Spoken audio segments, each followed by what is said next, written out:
So back in 2018, Huawei wowed the world with its MateBook X Pro laptop. And in 2019, they refreshed it, and really not much has changed, but that's probably a good thing. Today, I'm going to tell you in my full review why it's still one of the best laptops around. Stay tuned. All right, if you're unfamiliar with Huawei's MateBook X Pro, this is their premium laptop. There's also the MateBook 14, which was just announced. We'll be reviewing that soon. And we just reviewed the MateBook 13. There's also the MateBook X. But this is their best one, and it's a really good laptop. Now, not a lot has changed, but then again, I'm not sure what they could have done to this that would have been so radically different. There's not much new in processors out there, and the GPU, well, that did improve a little bit. So let's get to that hardware, and I'll tell you what's new. All right, looking at the exterior here, you can see this is the space gray format, and it's really nice. Nothing's changed there. There's also the silver version if you want something a little bit lighter. Now, when it comes to the logo, look at that. They're just going to a text version versus the weird sunflower logo that they had last time. So a little bit cleaner looking. It's still not the best design for a logo, but hey, it's not bad. Turn to the left-hand side, you can see some of the Type-C ports we have. We got two of them.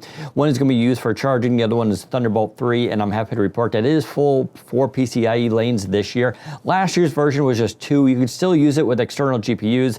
This one, though, will be better. There's also an LED there to let you know it's charging, and you get a headphone jack. Now looking at the right-hand side, not a lot going on, but you still do get a USB-A legacy port there as well. So kind of unusual to have that on such a thin device, but it's always nice to have it. It's one of the things that separates us. Other than that though, not a lot going on for I/O on this device. Opening up the MateBook X Pro, and this is where all the magic happens. So check out that display. Still one of the best in the business here. So there's a 3:2 aspect ratio. That's the same that the Surface Pro uses and Surface Laptop as well. It's rare to find that on a full laptop like this besides Microsoft's own. It's so awesome on here. It gives you that edge-to-edge display. Yeah, you got a little bit of bezel there, but one of the thinnest in the industry, and it just looks really good, especially since the bottom here, you don't have a chin.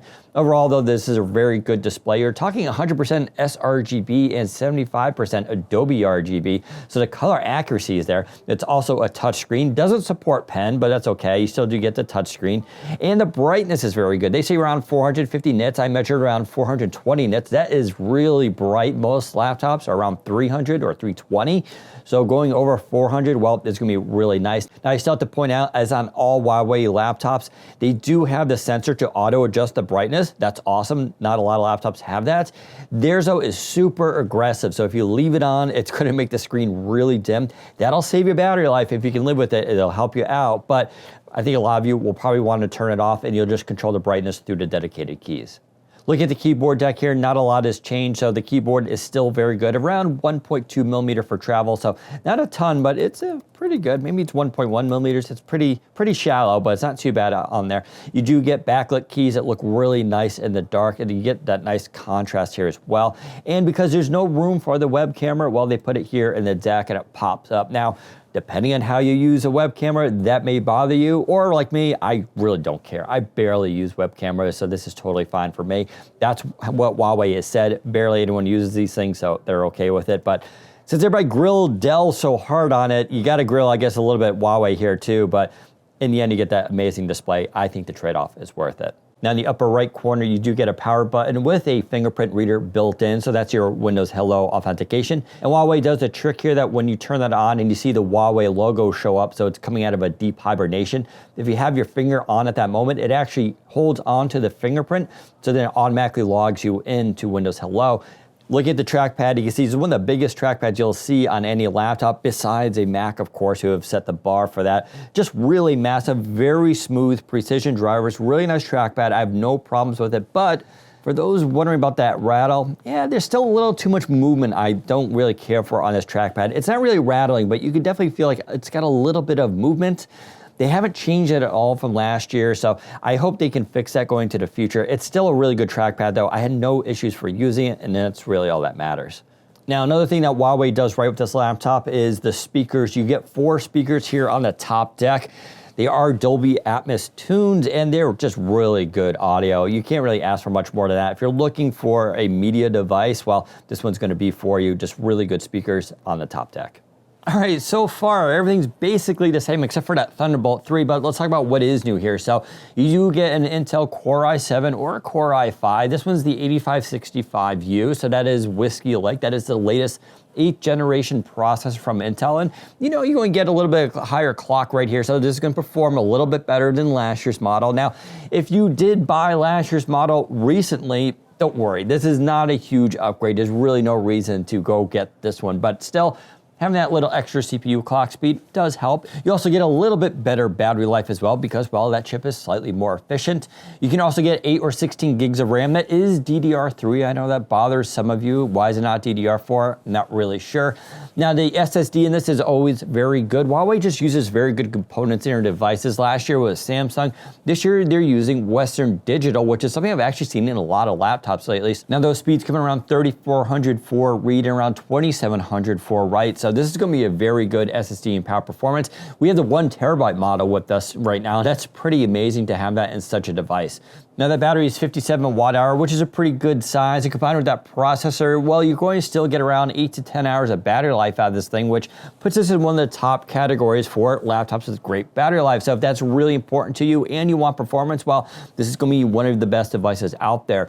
Speaking of GPUs, so they're using the MX250 from NVIDIA, and that sounds kind of weird, but yeah, there's a 250 now. Last year was the MX150. So is it really that big of a deal? No, it's not. The MX250 is literally just a rebranded MX150. We've seen NVIDIA do this before. It's slightly faster. You're going to get around 5% improvement over last year's model, so it's got a slightly higher clock rate because of that. But yeah, it's really not a big deal. You can still think of it as being an Iris Plus or Iris Pro graphics, since there aren't any for the 8th generation series. Gives you that little extra power. Still not a gaming GPU though, so don't look for it to do that. And one thing I do want to talk about, if you have a Huawei phone like I do, I use the Mate 20X. If you haven't seen my video on this, it's one of my favorite phones right now. Well, you can do a lot of cool stuff with this. So there are some neat software stuff that Huawei has done. For instance, you can do now a 3-finger swipe on the screen to do a screenshot. You can also do a couple of other gestures, which then will auto crop that, or you can just freehand it. Now, once that screenshot is taken, the computer can then pull out text from it, and then you can copy and paste it. That is super useful if you're in a business and you want to basically just pull out text from any kind of screenshot. And if you have the phone with you, there is now an NFC tab built into the laptop. It's a sticker, which is kind of weird because it's a metal chassis, so it has to be on top. So if you peel that sticker off, it won't work, and that gives you kind of an ugly sticker in the laptop. But it's super cool to use. For instance, if I just tap my phone to the NFC thing, it'll screenshot my computer and then automatically send it to my phone. That's actually very useful. Likewise, if I have a photo on my phone, I can use the Huawei Gallery app. I can then send it through one tap to the computer. I can edit it on there and then send it back to the phone. This actually all works very flawlessly. So it uses NFC to pair, but Wi-Fi direct to connect. So it's super fast. You can also send videos and documents. Overall, it's a really neat system. If you do have a Huawei phone, I highly recommend using it. It's just really cool. And their new PC Manager app is also really nice as well. If, however, you don't have a Huawei phone, well, that's not going to be much use for you. All right, let's bring it all in. So the Huawei MateBook X Pro, not a lot has changed from last year, but that's actually a really good thing. I'm not sure what they could have done besides just redesigning the whole thing. To be honest, I wouldn't mind that either. I'm not a huge fan of the look of this device. I think it looks all right. It's pretty generic though, in my opinion. I think Huawei is capable of doing a little bit more for design, but that doesn't really matter too much. What does matter is the value here. So you're getting a really nice display, really good trackpad, very good keyboard, quad audio speakers, Thunderbolt 3 with its full 4 PCI lanes. You're gonna get a really nice Core i7 processor. You're gonna get that MX250 GPU, which while not outstanding, does give you a little bit extra boost. So you don't really find that too often in this kind of series of a laptop. Overall, this is just one of the best laptops on the market, especially the price. Speaking of, we don't know the whole price of this yet. Last year, it went down as low as $14.99. I have heard Huawei may be jumping up the price a little bit because last year they were due, not because in the US, they don't have a presence in the market, so they were really trying to undercut everybody else to make a name for themselves. They have now made that name, so they may bring up that price a little bit, but even if they do, I still think this is probably one of the best laptops. Now, it's a shame it's not a 2-in-1. It's just a straight up laptop, so you're not gonna get pen support with this. It's obviously not a 2-in-1, and it's just a straight generic laptop, but evidently a lot of people are still pretty happy with that. I know I am. So I still recommend this, especially if you're looking at something like the Surface Laptop 2, which is actually a really nice device, but it's pretty expensive too by comparison. Although those prices have come down a little bit as well, so it's not quite as dramatic as it was last year when we only had Surface Laptop 1. Now, so who should buy this device? Well, I think anyone who's a student or just wants a professional level Ultrabook. It only weighs 2.93 pounds or 1.3 kilograms. It's very light and easy to carry. It's slim. It looks sharp.